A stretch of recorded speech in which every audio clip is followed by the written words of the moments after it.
Hey, this is Seth at healthjungle.org. Just wanted to give you a quick reminder to be careful what you breathe. Day after day, week after week, more and more chemicals are being linked to very serious disease. This is the latest article I've seen. It's November 15th, 2011 article. I'll put a link down below. It looks like it's November 14th here. But it links a six-fold increase in Parkinson's to a solvent that was formerly used in paints. And this is serious stuff for your health, your overall health, your long-term health, especially the health of little ones around. You want to limit your exposure to chemicals in the air, on the skin, in the home. If you have do-it-yourself projects, you have to be very aware of what kind of stuff you might be using. I mean, historically, there's been many people using chemical strippers and the like who have suffered permanent long-term detrimental health due to their exposure to these kinds of chemicals.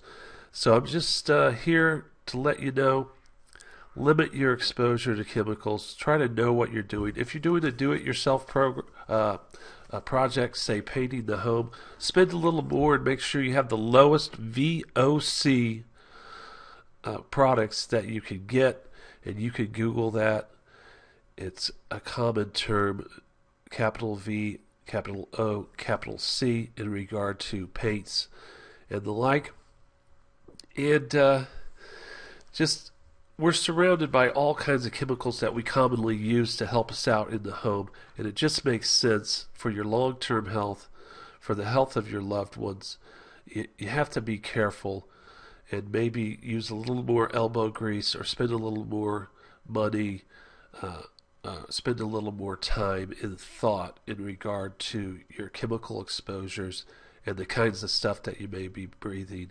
And as a final thought, think about the ventilation in your home, even in the winter time. Don't always keep it closed up tight.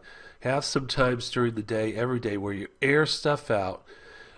Maybe keep the windows cracked even in your bedroom at night. Keep a little bit of fresh air coming in. It makes sense for especially long-term overall good health.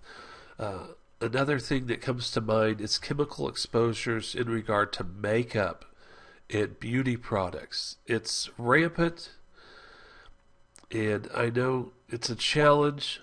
I have a teenage girl and another not far from being a teenager, and they want to use these products, and the chemical exposure to it all, the makeups, the hair care products, the fingernails, toenails.